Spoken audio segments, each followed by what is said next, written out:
আসসালামু আলাইকুম বন্ধুরা, তোমরা সবাই কেমন আছো? নিশ্চয়ই ভালো আছো। আজ আমার সকালটা শুরু হয়েছে একটু অন্যভাবে। এখন মেয়েকে যাচ্ছি পড়াতে। এদিকে দেখো মেয়ে চা খেয়ে কীরকম শুয়ে শুয়ে ফোন দেখছে।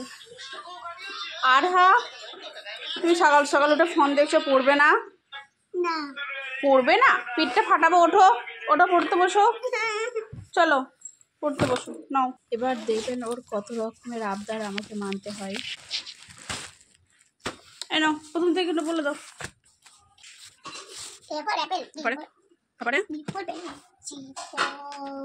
একেবারে চলে যাও, নাও প্রথম থেকে বলো।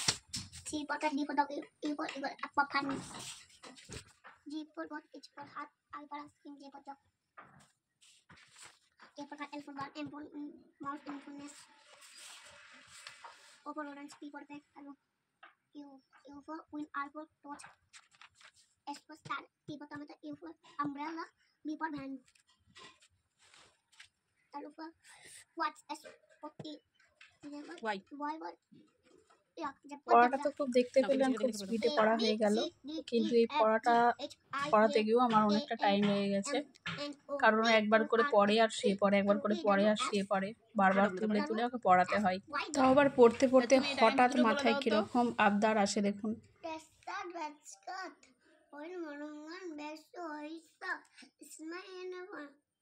স্টপ সেদা। হ্যাঁ,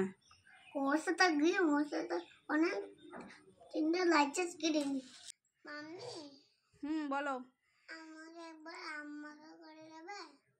দেখলেন পড়ছে ইংরাজি বুক, হঠাৎ করে আম্মাখা কোথা থেকে চলে আসলো। কিন্তু মেয়ের আবদার তো রাখতেই হবে। তবে এইসব আবদারগুলো রাখতে পারলে নিজেকেও খুব ভালো লাগে, যাই বলেন। আপনাদের ছেলে মেয়েরাও কি এরকম করে নাকি জানাবেন তো অবশ্যই। এবার একটু রান্নাঘরের ক্লিপ নিয়ে নিলাম। আমাদের বেগুনি ভাজা চলছে। এটাকে বেগুনি বলে না কুমড়োনি বলে, আপনাদের ওখানে কী বলে অবশ্যই জানাবেন তো। আমরাও কনফিউজ হয়ে যাই এটাকে নিয়ে। আর এদিকে চলে গেলাম আম মাখা করার জন্য আম বের করতে ফ্রিজ থেকে। তো অনেক আমি দেখছি নরম হয়ে গেছিলো, তার মধ্যে শক্ত রেখে একটা আম বার করলাম।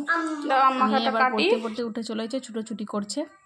এবার আমি আম মাখা করার জন্য আমটা এবার ছিলে নিয়ে, ভালো করে ছিলে নিয়ে ধুয়ে তারপরে মশলা মাখিয়ে মেয়েকে দেবো। মেয়েও তো অনেক খুশি হবে, ওর আম মাখা খুব ভালো লাগে। ফোনে তো বিভিন্ন রকমের ভিডিও দেখে না, এবার ওখানে যদি আম মাখা দেখতে পাই কেউ করেছে, সে রাত হোক আর দিন হোক, ওকে তখনই চাই। আর এদিকে মেয়ে পড়তে পড়তে উঠে আসছে শুধু আম মাখা হয়েছে কিনা, কেমন ছুটে এসেছে দেখুন। এবার আম মাখা করার জন্য কী মশলা দিলাম দেখুন। একটু লবণ দিলাম, অল্প করে ঝাল, আর একটু আমি জিরে গুঁড়ো দিয়েছি, আর একটুখানি চিনি। একটু মিষ্টি মিষ্টি লাগবে, খেতে ভালো লাগবে। একেবারে টকটা না নেওয়া যায় না।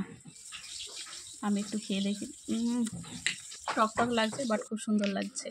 এবার যাই মেয়ের কাছে নিয়ে যাই, ওর রিয়াকশানটা আপনি দেখুন। আর হ্যাঁ, তুমি পড়তে কেন বসোনি? আমি তোমাকে বললাম না তুমি পড়ো, তবেই আমি আম মাখা করে দেবো। তাহলে তুমি পড়তে বসো আগে। এই দেখো আমি তোমার জন্য আম মাখা করেছি, খেয়ে বলো তো কেমন হয়েছে।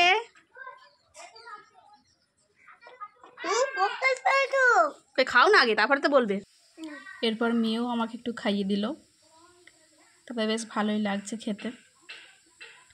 এরপর এই আম মাখা নিয়ে আমার মেয়ে দর্শকদের উদ্দেশ্যে কি বার্তা দিচ্ছে একটু শুনে নিন মন দিয়ে। আম তোমাকে দেবো না, তোমাদের অনেক কাছে আম মাখা আছে, তুমি মাকে বলো আমার ঘরে। আমাদের মা ও মেয়ের ভিডিওটা কেমন লাগলো অবশ্যই জানাবেন। আল্লাহ হাফেজ।